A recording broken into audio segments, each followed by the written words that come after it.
Hi guys, welcome to Hobbs channel. Okay, இன்னைக்கு நம்ம பார்க்க போகிறது என்னென்னா CMD command prompt ஓட யூஸ்ஃபுல் ட்ரிக் அண்ட் ஹேக் எப்படி பண்ண போகிறோம்னு. ஸோ ஃபர்ஸ்ட் இதில் நம்ம என்ன வேணும், நம்மளோட command prompt ஓப்பன் பண்ணோம். ஸோ command prompt ஓப்பன் பண்ணுறது எப்படி, CMDன்னு டைப் பண்ணிங்கன்னா ஓப்பன் ஆயிரும். அப்படி இல்லைன்னா இன்னொரு மெத்தடில் எப்படி ஓப்பன் பண்ணால் இந்த இடத்துல போய் மேலே இருக்கிற இடத்துல போய் CMDன்னு அடிச்சிங்கன்னா அப்படியும் ஓப்பன் ஆகும். ஸோ இப்போ ஓப்பன் ஆயிடுச்சு பார்த்தீங்களா. ஓகே, இது ஒரு மெத்தட் ஓப்பன் ஆகிறதுக்கு. ஸோ ஓப்பன் ஆனதுக்கப்புறம் நம்ம என்ன பண்ணுறோம் அடுத்து. ஓகே, ஓப்பன் ஆயிடுச்சு. ஸோ இப்போ நம்ம ஃபஸ்ட்டு நம்ம பார்க்க போகிறது என்னென்னா MS config. MS configனா என்ன அப்படின்னு கேட்பீங்க. அது பாருங்கள். ஸோ சிஸ்டம் கான்ஃபிகரேஷன்ஸ் இதில் வந்து நம்ம ஸ்டார்ட் அப் பண்ணுறது, நம்மளோட பூட்டு சர்வீஸு ஸ்டார்ட் எல்லாத்தையும் செக் பண்ணிக்கலாம். எது வேணுமோ அதை எனேபிள் பண்ணிவிட்டு டிசேபிளும் பண்ணிக்கலாம். ஸோ இது ஒரு மெத்தட் ஸ்ட்ரேவே நம்ம வந்து கமெண்ட் ப்ராம்ப்டை வச்சு ஓப்பன் பண்ணுறது MS config. ஓகே, ஸோ அடுத்தது நம்ம பார்க்க போகிறது என்னென்னா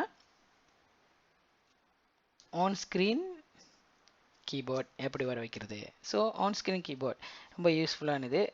OSKன்னு போட்டு ஆட்டினீங்கன்னா ஆன் ஸ்க்ரீன் வந்துடும். ஸோ சில டைம் வந்து உங்கள் கீபோர்டில் வந்து நீங்கள் டைப் பண்ண விரும்பலைன்னா நீங்கள் இது ஆன் ஸ்க்ரீன் கீபோர்டை வச்சு யூஸ் பண்ணி டைப் பண்ணிக்கலாம். இது ஒரு நல்ல மெத்தடு, யூஸ் பண்ணிக்கலாம். ஓகே, நம்ம இப்போ தேர்டாக பார்க்க போகிறது என்னென்னா ஒரு ஃபைலை எப்படி மறைக்கிறது, அதே ஃபைலை திரும்பி ஹைட் பண்ணி திரும்பி திறக்கிறது எப்படி. ஸோ அதுக்கு ரொம்ப யூஸ்ஃபுல்லான இது. நீங்கள் உங்கள் ஃபைலை ஹைட் பண்ணி ஆன் பண்ணிக்கலாம். அதுக்கு என்ன பண்ணுறோம்னா ஃபஸ்ட்டு ATT attribute அடிச்சுட்டுங்க. அதுக்கப்புறம் plus H plus S space விட்டு ஸ்பேஸ் R. ஓகே, நான் இதோட HSRன்னு என்னென்னு எக்ஸ்பிளைன் பண்ணுறேன் உங்களுக்கு. ஸோ நம்ம இடத்துல ஒரு ஃபோல்டர் க்ரியேட் பண்ணுறோம். இப்போ நான் வந்து ஹாய்னு ஒரு ஃபோல்டர் க்ரியேட் பண்ணி வச்சுருக்கேன். ஸோ இப்போ இந்த ஹாயை நான் ஹைட் பண்ண போகிறேன். ஸோ என்ன பண்ணுறேன்னா ஹாய்ன்னு போட்டு என்ட்ரு அமுக்கிறோம். ஸோ என்ட்ரு அமுக்கினதுக்கப்புறம் நம்மளோட ஃபோல்டரை போய் பார்த்தீங்கன்னா இங்கே ஹாய் வந்து ஹிடன் ஆயிடுச்சு பார்த்தீங்களா. ஸோ இது அடுத்து உங்களுக்கு தெரியாது. ஸோ இது திருப்பி நம்ம எப்படி எடுக்கிறது, அதே இது கமெண்ட்க்கு போய் எல்லாம் இது பண்ணியிருக்கோம்ல, ஆட்ரிபியூட் செட் பண்ணியிருக்கிற எல்லாத்தையும் நீங்கள் ரிமூவ் பண்ணுறீங்க. ரிமூவ் பண்ணிவிட்டு என்டர் பண்ணிங்கன்னா போன ஃபைலு திரும்பி நம்மளுக்கு வந்துடும். ஸோ இப்போ பார்த்தீங்கன்னா வந்துருச்சு திரும்பி ஃபைலு. ஸோ இது ஒரு மெத்தட். ஓகே, அடுத்து நம்ம என்ன பண்ண போகிறோம். ஸோ இன்னும் இது மட்டும் இல்லை, HSR மட்டும் இல்லை, இன்னும் ரொம்ப இருக்குது. அது எப்படி நீங்கள் செக் பண்ணுன்னா ஆட்ரிபியூட்னு டைப் பண்ணி ஸ்லாஷ் போட்டு கேள்விக்குறி கொடுத்தீங்கன்னா என்டர் அமைக்கிறீங்க. உங்களுக்கு என்னென்ன இது யூஸ் பண்ணலான்னு அங்கே இருக்குது. IO எல்லாமே இருக்குது. எக்ஸு நீங்கள் என்ன வேணாலும் யூஸ் பண்ணி உங்கள் தோதுக்கு தகுந்தாப்புல நீங்கள் யூஸ் பண்ணிக்கலாம். ஸோ இது மறந்துடாமல் ட்ரை பண்ணுங்கள். உங்களோட ஃபோல்டரை அடுத்தவங்களுக்கு தெரியாமல் மறைச்சி வைக்கிறது. ஓகே, அதே டைமில் நீங்கள் திரும்பி எனேபிள் பண்ணிக்கலாம். ஓகே, திரும்பி இது பண்ணிக்கலாம். Okay, thank you.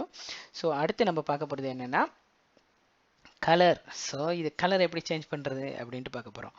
ஸோ கலருக்கு வந்து நீங்கள் கலர்னு ஹெல்ப்பு கலர்னு அடிச்சிங்கன்னா அதோட டீட்டெயிலாம் வரும் உங்களுக்கு என்னென்ன யூஸ் பண்ணலான்னு. ஸோ இங்கே பார்த்தீங்கன்னா இத்தனை இது இருக்குது. நீங்கள் எந்த கலர் வேணாலும் யூஸ் பண்ணலாம். எக்ஸாம்பிளுக்கு நான் வந்து கலர் என்ன கலர் எடுத்துக்கலாம், ப்ளூ எடுக்குமே, என்டர். ஸோ எல்லாமே ப்ளூவாக மாறிடுச்சு பார்த்தீங்களா. ஸோ இது ஒரு மெத்தடு. ஸோ இந்த கலரை விட்டு நீங்கள் வெளியாகணும்னா எக்ஸாம்லாம் மொத்தத்திலே கேன்சல் அமைக்கிறீங்க, வெளியாயிரும். திரும்பி மறுபடியும் CMDன்னு டைப் பண்ணிங்கன்னா வந்துட போகுது. ஓகே, இது ஒரு இது அந்த கலரை விட்டு வேணாம் இல்லாட்டா வேறு கலரை மாற்றிக்கிறீங்க, இல்லாட்டா இப்படி வெளியாகிருங்க. ஸோ அடுத்ததாக நம்ம பார்க்க போகிறது என்னென்னா கலரை பார்த்தாச்சு. ஓகேயா, அடுத்து நம்ம வந்து டாஸ்க் லிஸ்ட், நம்ம சிஸ்டத்தில் என்னென்ன டாஸ்க் லிஸ்ட் ஓடிக்கிருக்கு அப்படின்ட்டு நம்ம செக் பண்ணுறது. ஸோ அதுக்கு வந்து TASKLISTன்னு அடிச்சு என்டர் அமுக்கினீங்கன்னா ஓடி வந்துடும் உங்களுக்கு டாஸ்க்.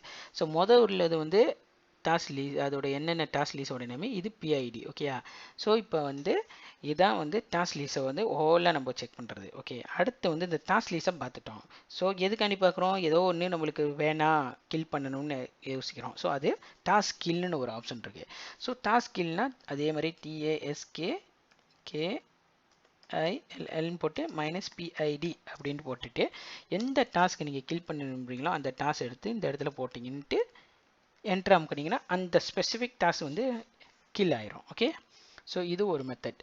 ஸோ இம்மற்றமாக நம்மளோட விஎன்சி நம்மளோட CMDயை பார்த்தீங்கன்னு வச்சுக்கோங்களேன், ரொம்ப இருக்குது உள்ள. ஸோ கொஞ்சம் க்ளீன் படுத்தணும்னா CLS நமக்குன்னா க்ளீன் ஆயிரும். ஸோ ஃபஸ்ட்லேருந்து வந்துருச்சு பார்த்தீங்களா, க்ளீன் ஆயிடுது. ஸோ இப்போ நம்ம வந்து அடுத்து நம்ம பார்க்க போகிறதுன்னா ஃபைல் கம்பேரிஷன். ஒரு ஃபைலையும் இன்னொரு ஃபைலையும் கம்பேர் பண்ண போகிறோம். ஸோ இப்போ வந்து அதுக்கு வந்து எஃப்சிங்கிறது ஃபைல் கம்பேர் ஸ்பேஸ் விட்டு /a/aங்கிறது ஆஸ்கியை வந்து கம்பேர் பண்ண போகிறோம். ஸோ அது ரெண்டு ஃபைலை கம்பேர் பண்ணனால, ஸோ ஆஸ்கியை கம்பேர் பண்ணப்பல நம்ம வந்து 1txt 2txt. ஏன் நான் 1txt போடுறேன்னா இங்கே ஆல்ரெடி நான் வந்து ரெண்டு ஃபைல் கிரியேட் பண்ணி வச்சுருக்கேன், 1 2. ஸோ இப்போ இந்த 1 2 நான் கம்பேர் பண்ண போகிறேன். ஸோ என்டர் அமுக்குனீங்கன்னா அது கம்பேர் பண்ணி சொல்லும். ஸோ ரெண்டுலேயும் ஒன்றும் இல்லை, ஒரு டிஃப்ரெண்ட் இல்லை, அதனால வந்து கம்பேரிஷனில் வந்து ஒரு டிஃப்ரெண்ட் இல்லைன்னு வருது. ஓகேயா? ஸோ -n போட்டனால நான் ஆஸ்கிங்கிறேன். இப்போ வந்து நீங்கள் வந்து மற்ற பைனரினா -b. ஸோ உங்களுக்கு என்னென்ன சாய்ஸ் வேணுமோ நீங்கள் இப்படியோட செக் பண்ணிக்கலாம். ஓகே, பி வந்து பைனரி, சி வந்து கேஸ் லெட்டரு, எல் வந்து கம்பேர் ஃபைலு ஆஃப் ஆஸ்கி, இந்த மாதிரி ஒவ்வொரு இதுக்கும் இருக்குது. ஓகே, நீங்கள் செக் பண்ணிக்கலாம். இந்த மாதிரி ஒன்று ஒன்றா நீங்கள் செக் பண்ணலாம். ஸோ இது ஒரு மெத்தட். ஸோ இப்போ நம்ம அடுத்ததை பார்க்க போகிறது ஷட் டவுன் பண்ணுறது. என்ன ஷட் டவுன் பண்ணுறது எதுக்குப்பா கமெண்டில் நேராக கீழே போய் ஷட் டவுன் அமைக்கிடலாம் அப்படின்ட்டு யோசிக்கிறீங்க. இருந்தாலும் இது ஒரு மெத்தட்டை நான் உங்களுக்கு சொல்ல சொல்கிறேன். ஷட் டவுன்னு டைப் பண்ணிவிட்டு நீங்கள் வந்து என்ன பண்ணுறீங்கன்னா -s -t அப்படின்னு போட்டு இங்களுக்குள்ளே நீங்கள் டைமிங் போடலாம். எத்தனை நிமிஷத்தில் ஷட் டவுன் ஆகணும், 10 செகண்டா, மில்லி செகண்டா, இல்லை 10 செகண்டா, இல்லை 1000 செகண்டான்னு நீங்கள் வந்து உங்கள் இஷ்டம் போல் சூஸ் பண்ணிக்கலாம். அதுக்கப்புறம் ஷட் டவுன் ஆயிரும். ஓகேயா? ஸோ அதோட டீட்டெயில் தெரியணும்னா என்னென்ன மெத்தட் இருக்குன்னா இத்தனை மெத்தட் வச்சுருக்காங்க. நீங்கள் இதில் ஃபுல்லாக பார்க்கலாம், எது வேணும்னு உங்களுக்கு சூஸ் பண்ணிக்கலாம். ஓகேயா?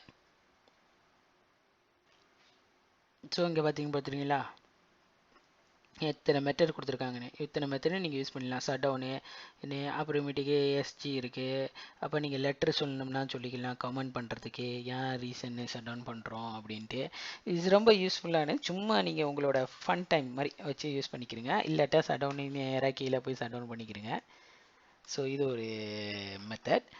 ஓகே, உங்களுக்கு இந்த வீடியோ பிடிச்சிருந்துச்சுன்னா லைக் பண்ணுங்கள், ஷேர் பண்ணுங்கள், மறந்துடாமல் சப்ஸ்கிரைப் பண்ணுங்கள். ஸோ உங்களுக்கு ஏதாச்சும் கேட்கணும் விருப்பம் இருந்துச்சுன்னா கீழே இருக்க கமெண்ட் பிளேஸில் வந்து கமெண்ட் பண்ணுங்கள், நான் ரிப்ளை பண்ணுறோம் உங்களுக்கு அது கண்டிப்பாக. ஸோ மீண்டும் அடுத்த வீடியோவில் சந்திப்போம்.